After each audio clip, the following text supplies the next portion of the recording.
Yerli zayıf deydi. Birim-birimen deydi, жұмсақтықты қолданатын болса deydi. Ата-ана да бірін-бірімен,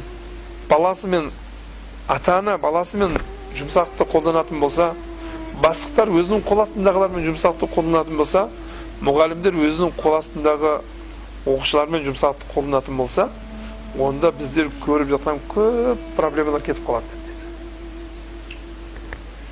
Көп жанжалдар кетіп қалады дейді. Біз әрдайым талап қылынғанбыз жұмсақтықты істетуге. Машинаны айдауда болсын, сабақ беруде болсын, сауда-саттықта болсын. Қараң, машинаны айдаудың өзінде де, машина айдауда бір адам шыға алмай жатыр, бір минут біз шығып кетейік десе, жіберсеңіз, ешқандай жанжал жоқтан ол шығып кетеді. Анау бүйтіп тұрып, тұмсығын бүйтіп тұрып, тығып тұрып келсе, анау қолын бүйтпестен, жаңағыдегі өзір мені жіберіп жібердің деместен бірден бүйтіп шықса, анау да келіп тұрып, менің жолым деп ұрса не болады?